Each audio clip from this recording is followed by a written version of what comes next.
And there are those states without nation. Singapore make it very clear. Lee Kuan Yew last year make it a statement that we have a state but we have no nation. We don't want a nation. So Lee Kuan Yew is very clear. There's no nation. But Malaysia says that we want a nation. And we even proclaimed it. Kebangsaan Malaysia in January 1991. Mahathir said there are 9 challenges. The issue of defining ourselves, I think, in the way that we have done in this country. How do we define ourselves? This notion of nation-state, state here defined with 3 basic characteristics. Number 1, state is with boundaries. Territoriality is number 1. Number 2, it has rule of law, sometimes called constitution. And also citizenship in the legal sense. But the contested one is citizenship in the sociological sense, because it is about beyond just you have passport.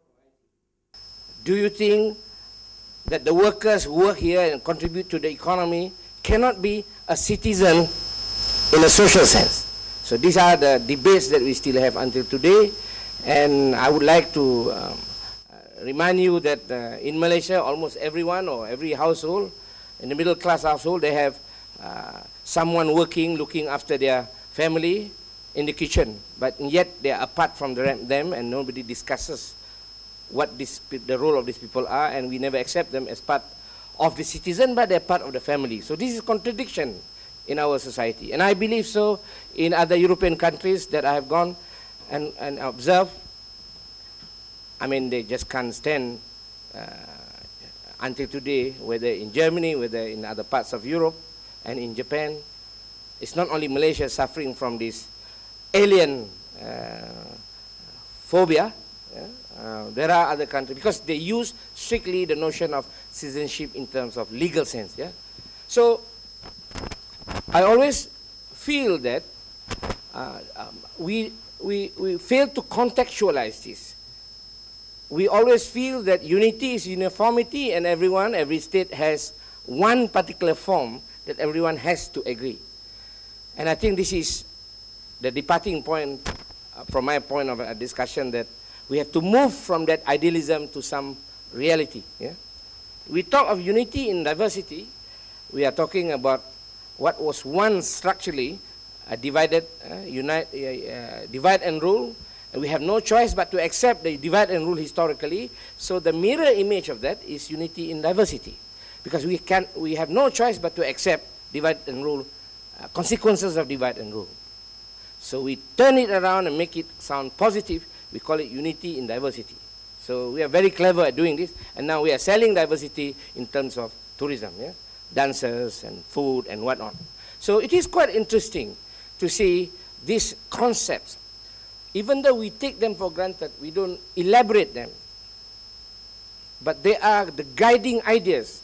We talk about ruling elites, but I'm more concerned with ruling ideas, because these ruling ideas are the ones that we sing along, that we believe it is what it is, and probably religiously we observe them. So this is why I think I purposely raised this issue, to alert us or to invite you to think that some of these concepts, you have to interrogate these concepts. You just can't accept them, even though they are in the Constitution. Because this was imagined, this was created for a specific historical purpose at a specific historical time. Now, we are in a different situation now. We have to think differently about this. Now, I would like to say that Malaysia, we don't have a nation yet. We only have nation of intents. We propose to have. Every one of us seems to think, this is the kind of Malaysia I like. This is a Malaysia I would like to live in. So we here means individually, collectively, we conjure all these nations in our heads. And when every time I see the newspaper or the internet or read emails sent to me by my friends, I would prefer to be called Malaysian. So I believe that is one way of expressing wanting a nation that accepts that as a Malaysian, which is fine. So, but for me, it is only one form of nation of intent, a nation that we would like to have. Yeah? And in fact, this is nothing new at all. In the 40s and 50s, the Malay nationalists, this is written by William Roth, if you have the time to read the book, Origins of Malay Nationalism, published by Yale and later published by University of Malaya Press, and republished by Oxford University Press. So it is, this book told us that there were at least 3 notions of nations, even among the Malays themselves. Melayu Raya, the socialist group who feel that Malaysia, Indonesia, what is known today, should be one. And then, of course, we still have until last week or week before we talk about hudud and whatnot. So the Islamic nation is still there. It's hanging around, probably suppressed for a while for convenience, yeah. But it will come up and, you know, appear again publicly once a while to remind you that we are united but divided. And there's the plural nation that people say everybody should be a member, and that's what the government takes in some time, and it fluctuates in kind of pluralism it wants to practice. So it is quite interesting for me that many of these ideas and the request, the demand that we have is nothing new, it's already there. It's just that yesterday I heard you discuss the history bit, so I thought we should take a few steps back to see that actually it's nothing new what we are doing here, and actually we are just reminding ourselves continuously. This is what we have to do all the time, think. And post-1957, and I should include also post-1963, yeah, of course this concept Malaysian Malaysia, Bangsa Malaysia, and I have one called Macam-Macam Malaysia. So that's what we have now, Macam-Macam Malaysia. So I would like to promote this concept, because I think that's what we are. Macam-macam Malaysia, bukan jalan-jalan cuti-cuti tau. This one macam-macam. So for me, this idea of macam-macam is accepting that we are all composed of different groups of people with different interests, but yet we agree to somehow come to terms and converge in some areas, but not in all. And I think that's what we are looking at in this country. The ability to converge. And that is why, what is the ultimate aim of this nation in Malaysia? Give me 5 minutes more, yeah? Sure. All right. Still got time. Yeah. Oh, yeah? Okay. I must be going like Seramban to KL, 180 miles an hour. A Malaysian nation, everyone a Malaysian.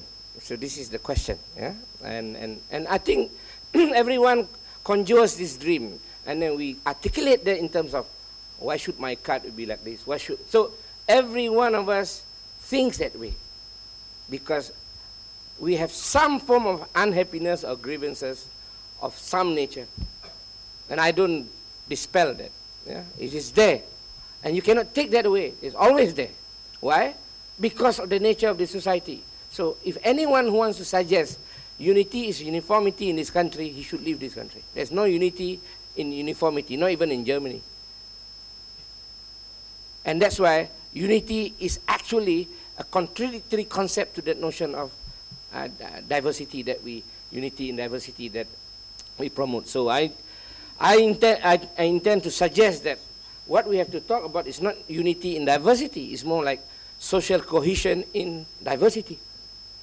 We agree to be together, but we agree also to be different. That is cohesion, not unity, and not integration. So, what Malaysia has is cohesion in diversity, rather than unity in diversity. So we survive and practice social cohesion. We are not yet united. We dream, we desire to be united. But this notion of united can get it wrong. We can get it wrong all the time when we think unity is uniformity. All the time, we get it wrong. You think by just having Malaysian, I'm not quite sure everyone agrees just Malaysian. But everyone wants to be a Malaysian. But yet, we don't expect this unity, this term unity, to be as part of our life. Yeah? And if you look at the history of the term unity in diversity, you see it's not only Indonesia has Bhinneka Tunggal Ika, America, you see the crest in America in Latin there, unity in diversity. And you study the football team, Benfica, in 1908, or it's already used in its emblem, unity in diversity. This is in Portuguese, yeah? So Nothing new what we are talking about here. Huh? We think we are all inventing fresh things here, but actually it's all recycled, conceptually, historically. You just need to go to Hawaii to find out that hibiscus, our national flower, is on an aeroplane there. So I was shocked when I saw this hibiscus on the aeroplane. I said, this is Malaysian national flower. What's it doing here? I said, you know? Then I realized James Cook brought it here. Yeah? In one of his 3 world travels, he dropped some of this in Sabah, mind you, and then it traveled to Semenanjung. So it's now Malaysian national flower. What else is original in Malaysia? So, to end, I would like to say that why do I call it social cohesion is because there are 2 sides of the story. We are different. We have different interests, sometimes conflictual, sometimes converging, but we manage to negotiate. Negotiate here, it doesn't mean that you pasar malam style, you know. Pasar malam negotiation is one form, everyday form of negotiation. But there are other forms of negotiation. Writing in the blog is a negotiation in a way. This is how I want it to be seen. So everyone comes up with their own opinion. And then, if we negotiate, what do we want from that negotiation? We want some form of compromises, we want some form of consensus, and that's what we do all the time in Malaysia. You don't even realize that. It's so ordinary and so everyday, people may think it's not worth to observe. But that's what my job is, to look, with Dr. Dennison here, what everyday things that we should look at. I'll give you one example that things are my interest and also Dr. Dennison's interest, is ethnicity at workplace. I'll give you an example. When in our study, it's an exploratory study that we did in Klang Valley, which is of course not Malaysia, because Klang Valley is another type of Malaysia compared to Ulu Tembeling.